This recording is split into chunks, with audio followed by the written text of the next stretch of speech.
It was never meant to be a business. How could you trust a stranger ever in your own home? This was really the insight that turned everything around when we were on the verge of quitting.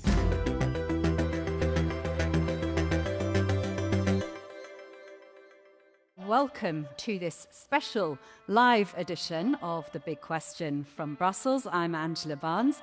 Now, on The Big Question, we dive deep into some of the biggest topics on today's business agenda. It is my great pleasure to please welcome our special guest, Nathan Plecharsik, who is the co-founder and Chief Strategy Officer at Airbnb. I would love to get started with talking about Airbnb's backstory, because of course you co-founded Airbnb in 2008. Did you expect it, first of all, to become as big as it has become now today? In the early days, folks didn't even like the idea for the most part. They said, how could you trust a stranger ever in your own home? Well, today, fast forward, we have 9 million homes on the platform in 220 countries and territories across 150,000 different cities. More than 2.5 billion people have stayed in other people's homes. I think it's amazing how we've created the trust necessary to create this kind of exchange at global scale. And last year, for example, 92 billion was transacted on the platform, and the majority of that income went to the individuals hosting their homes.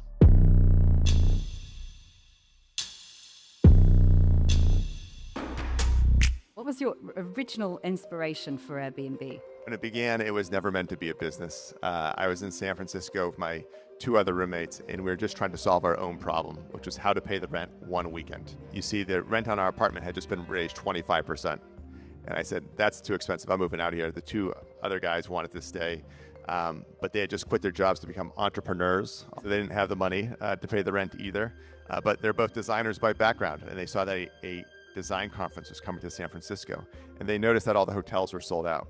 And so they decided to rent out the extra bedroom in the apartment to designers who might need a place to stay that weekend. This bedroom was empty, it had no bed, so they set up an air bed. So instead of calling it a bed and breakfast, they called it an air bed and breakfast. So Airbnb is short for air bed and breakfast. And they ended up hosting 3 designers that weekend who got an affordable place to stay. Joe and Brian made enough money to pay their rent that month.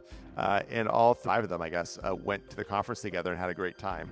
And so it was really a win-win. And it was out of that we thought to ourselves, why don't we make it just as easy to book someone's home as a hotel? And we set off to do that in 2008. But it wasn't until 2009 that things changed. Did you all just say, wow, this is becoming a really big deal now? Was that the turning point in 2009? Well, basically, at the end of 2008, we were on the verge of quitting, and we joined an accelerator program called Y Combinator. And long story short, at the end of the 12 weeks, instead of deciding to quit, we had actually turned around the trajectory of the company, and we're successful in raising our first venture capital money. I saw a quote from you where you said, it's better to have 100 users that love you than 1,000 users that like you. Find your evangelists and build for them. Can you just talk us through this philosophy and essentially how you followed it at Airbnb and why it's so important to you? This was really the insight that turned everything around at the start of 2009 when we were on the verge of quitting. It was basically that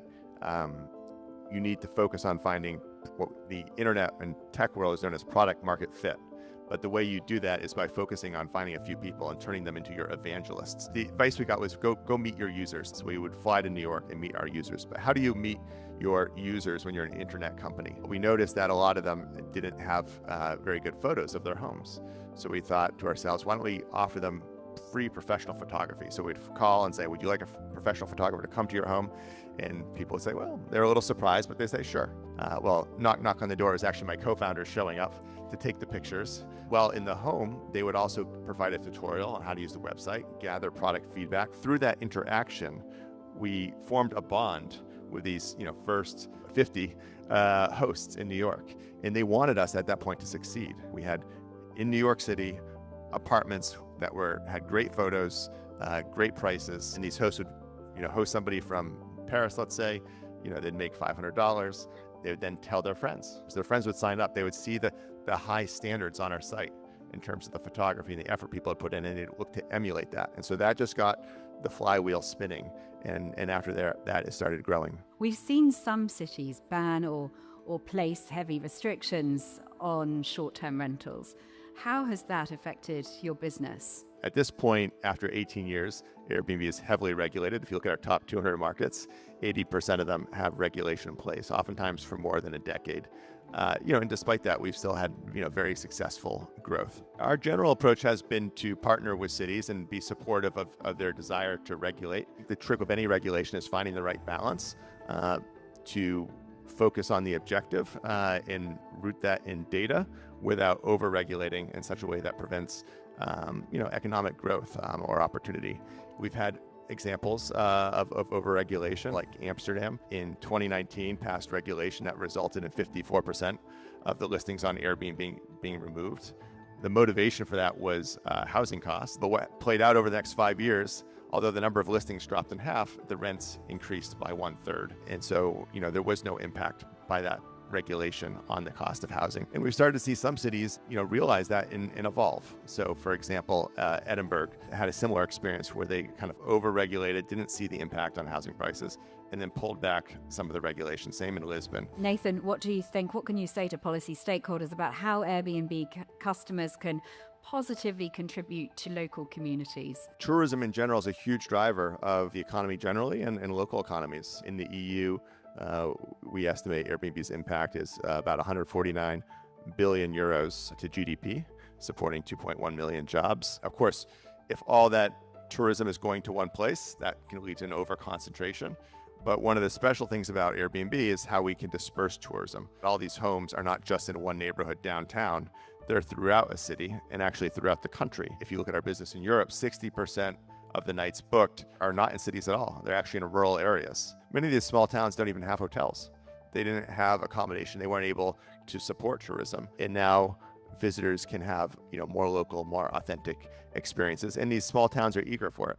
If you were to pinpoint one of your proudest moments, what would that be, Nathan? I think in general, what I'm most proud of is empowering people economically. But a specific moment that I'm most proud of, one of the creative ways in which we've used our platform more recently is to help displaced people during natural disasters or other times of need. When the war in Ukraine broke out, the Airbnb host community opened up their homes, along with the help of donors, to host those who were displaced. And over this subsequent, we'll say 18 months or so, the Airbnb community hosted 140,000 refugees from Ukraine in their homes around the world. So, that kind of capability just wasn't even possible in the world. There wasn't enough infrastructure, but we've crowdsourced and made a community, and in times of need, the community's really stepped up. Thank you so much, Nathan, for joining us on The Big Question. It's been a pleasure. Thank you. Thank you very much.